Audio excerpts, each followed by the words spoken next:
Assalamualaikum, perkenalkan nama Ibu Lydia Maldini Putri, atau kalian bisa panggil Ibu atau Miss Lydia. Jadi selama 1 tahun ke depan, Ibu akan menemani kalian sebagai guru mata pelajaran prakarya. Semoga kita bisa bekerja sama dengan baik dan menyenangkan ya. Pada materi kali ini, kita akan belajar tentang kerajinan bahan lunak yang dibagi menjadi 2 kaidah. A. Kaidah pengolahan bahan lunak. B. Pembuatan kerajinan dari bahan lunak. Kaidah pengolahan bahan lunak. Kerajinan lunak terbagi menjadi 2 jenis, yaitu kerajinan lunak alami dan kerajinan lunak buatan. Berikut penjelasannya. Kerajinan lunak alami adalah bahan lunak yang diperoleh dari alam sekitar dengan cara pengolahannya juga alami. Contohnya tanah liat, serat alam, dan kulit. Sedangkan bahan lunak buatan adalah bahan untuk karya kerajinan yang diolah menjadi lunak. Contohnya bubur kertas, gips, fiberglass, lilin, sabun, spons, dan lain-lain. Berikut adalah contoh-contoh gambar dari bahan lunak alami maupun bahan lunak buatan. Teknik pengolahan bahan lunak. Kerajinan dari bahan lunak merupakan produk kerajinan yang menggunakan bahan dasar yang bersifat lunak diproses sedemikian rupa sehingga menjadi sebuah kerajinan. Adapun teknik pembuatan kerajinan dari bahan lunak yang dapat digunakan untuk membuat karya kerajinan antara lain: A. Membentuk. Teknik membentuk biasanya digunakan untuk membuat karya kerajinan dari tanah liat. Macam-macam teknik membentuk yaitu sebagai berikut. 1.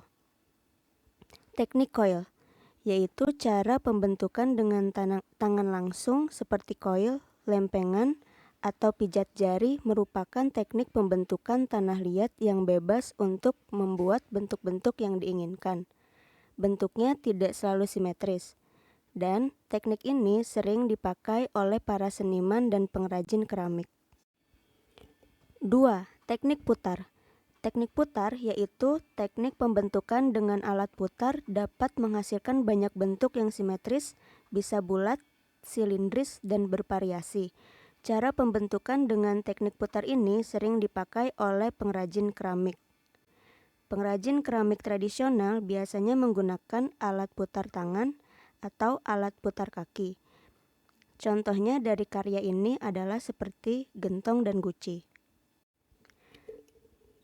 3. Teknik cetak. Teknik cetak memiliki 2 teknik pembentukan karya kerajinan dari bahan lunak antara lain, yaitu sekali cetak atau cetak berulang. Teknik sekali cetak ialah teknik cetak yang menghasilkan sekali cetakan dan tidak dapat diperbanyak. Sedangkan teknik cetak berulang adalah teknik mencetak yang dapat memproduksi karya dengan jumlah yang banyak dengan bentuk dan ukuran yang sama.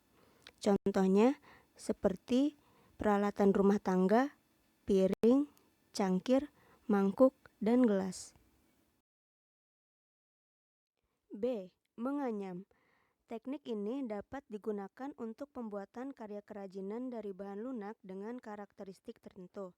Bahan baku yang digunakan untuk membuat karya kerajinan dengan teknik menganyam ini berasal dari berbagai tumbuhan yang diambil seratnya. Misalnya seperti rotan, daun lontar, bambu, daun pandan, serat pohon pisang, eceng gondok, dan daun nanas. Contoh kerajinan dengan teknik menganyam diantaranya keranjang, tikar, topi, dan tas. C. Menenun. Pada kerajinan menenun, kita biasanya menggunakan alat yang disebut lungsin dan pakan.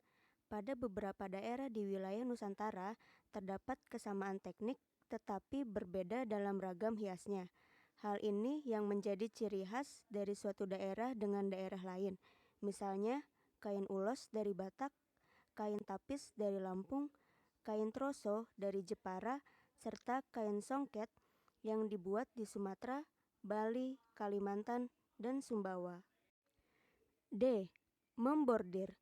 Bordir merupakan hiasan dari benang pada kain Istilah lain yang hampir sama dengan bordir adalah sulam. E. Mengukir. Teknik mengukir adalah kegiatan menggores, memahat, dan menoreh pola pada permukaan benda yang diukir. Dilihat dari jenisnya, ada beberapa jenis ukiran, antara lain ukiran tembus, ukiran rendah, ukiran tinggi, dan ukiran utuh. Pada umumnya, teknik mengukir diterapkan pada bahan kayu, tetapi teknik ini dapat pula diterapkan pada bahan lunak seperti sabun padat dan lilin. Pembuatan kerajinan dari bahan lunak. 1. Jenis alat. Jenis alat yang digunakan ada 3 macam, yaitu A. Alat pokok. Alat pokok terdiri dari 2, yaitu rol kayu dan pahat. B. Alat bantu. Beberapa alat bantu di antara lainnya seperti butsir kawat, butsir kayu, pisau pemotong, spons, dan kuas kecil. C. Perlengkapan. Beberapa perlengkapan yang digunakan antara lain seperti timbangan, ember, baskom, alas pembentukan, papan cetakan, seng, sekop, gelas ukuran, kertas amplas, dan mangkuk plastik. Perancangan kerajinan bahan lunak. A. Membuat rancangan. Rancangan adalah hal awal yang kita lakukan setelah mendapat ide untuk membuat suatu kerajinan dari bahan lunak. Rancangan yang bagus biasanya akan menghasilkan karya yang bagus. Rancangan biasanya dibuat di suatu kertas lalu kita menggambarnya. B. Menyiapkan alat dan bahan. Setelah rancangan dibuat, tahap selanjutnya adalah menyiapkan alat dan bahan. Alat dan bahan diutamakan memiliki kualitas yang bagus sehingga akan mendapatkan hasil yang baik. C. Membuat benda sesuai rancangan. Setelah semua siap, kita mulai dengan proses pembuatan. Buatlah sebuah bagian dasar terlebih dari suatu kerajinan sehingga akan mudah dibentuk dan mempercepat proses pembuatan. Dan yang terakhir adalah D. Tahap penyelesaian. Tahap akhir setelah kita membuat sesuatu kerajinan adalah salah satunya dengan merapikan atau memberi hiasan atau beberapa tambahan lain sehingga meningkatkan kualitas kerajinan tersebut. Oke, sampai di sini dulu ya pelajaran hari ini. Terima kasih. Assalamualaikum.